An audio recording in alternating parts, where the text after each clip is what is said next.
Welcome back, netizens, to this newest edition in Juice Media series of rap news journalism with me, Robert Foster. This evening we're actively delving in depth to facts which affect all of us who dwell on this internet, and we've got to give a special welcome to all the ladies and agents from the NSA, ASIO, MI5. Glad you're listening in, because today's show is all about surveillance and how it's spreading from the streets into our modems. As we speak, laws are being tacitly written in to implement ways of controlling the expanse of this internet, to keep us safe, we're told. But from whom? And will this place ever be the same if these plans go through? To find out, we connect with our first guest to comment on the matter. We're live at the Panopticon with General Baxter. General? Son? Good to have you back again with us. Explain why the state is spying on us. My fellow Oceanians, as you know, we've always been at war with Eurasia. Or is it East Asia? Either way, it's war and we need division to wage it. But now the proles are connecting online, bypassing these illusory divisions of race, religion, and nationality. Sounds grand to me. It's a catastrophe. Centuries of hard work are being undone, profits are vanishing, and it's due to the internet. It's empowering humanity. We need to get this snafu under control rapidly. How? Behold the latest weapon in the war of terror. Our greatest invention since 9/11. Guaranteed to keep us free and safe forever. I give you the surveillance state, ladies and generals.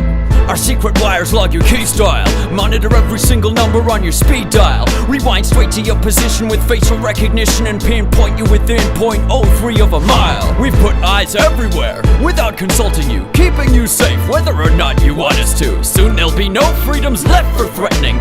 Then we'll have won the war. Take that, terrorism. Brilliant. Thank you, General. We now interview our resident guru, Terrence Moonseed, for a different view. Greetings. How does this situation look? I have one word for you, Robert. Double plus on good. The world populace of 7.4 billion are all headed in the direction of Orwellian totalitarian oblivion. My voice is hoarse, yelling about stellar winds, cold chilling them and trap wire weaving through the world wide web we all dwelling in. Face it, the all-seeing eyes in all of our Facebooks like a virus, and in these iPhones with Siri, or should I say Iris. Next in line is RFID devices and mind chips triggered by chemtrails the plagues spray the sky with. This time it's too far. Check out the base they're building in Utah, where they'll be storing all your data for over a century. It's FUBAR, and under the outback is an entire tunnel of wires, an echelon base called Pine Gap to hijack our mother Gaia. Hey, maybe your mother's gayer. Boo-hoo. Why didn't you just kill yourself like most of your troops do? That's it. Now you're on the cast iron list. Hang on, General. Why weren't we informed about this? Sorry we didn't tell you about our grand plan before. It was meant to be a surprise, under wraps and in store. But some spoil sports had to go and ruin it for all by blowing whistles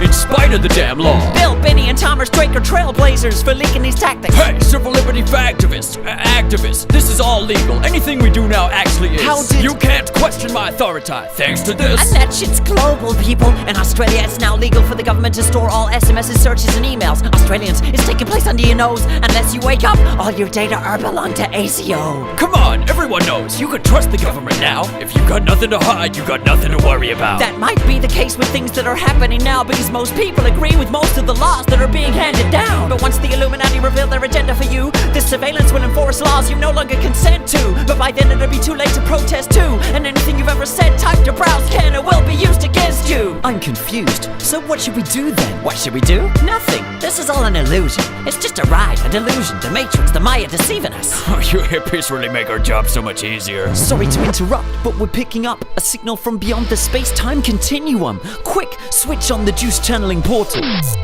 Wait, is that George-Orwell? Good day to you.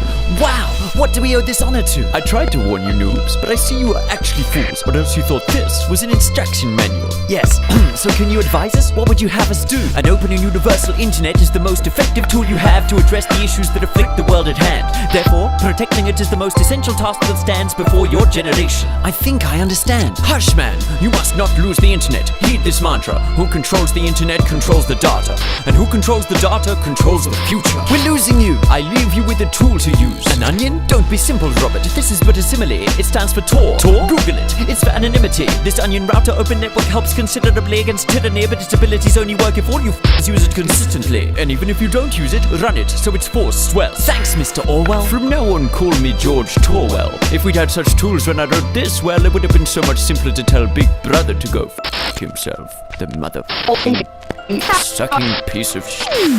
Thanks, Bless George-Orwell for manifesting direct from this memory hole of history to impress on us these messages. We're told we need safety, which is precious, yes, but can a society that can enforce all its laws ever progress? Hindsight shows that many figures guilty of thought crime turned out to be luminaries and heroes before their time. But if a surveillance state had reigned then in this form and design, just think of all the progress we may have all been denied. Could lobbies for women's or gay rights have appeared and thrived? Would revolutionary ideals have materialized? Would science have pioneered or even survived if every word had been monitored by thought police and spies? Big Brother brings chilling effects, freezing our collective hopes. He doesn't protect our safety but protects the status quo and threatens this internet, the one channel yet uncontrolled, whose openness we are now called upon to effect and uphold.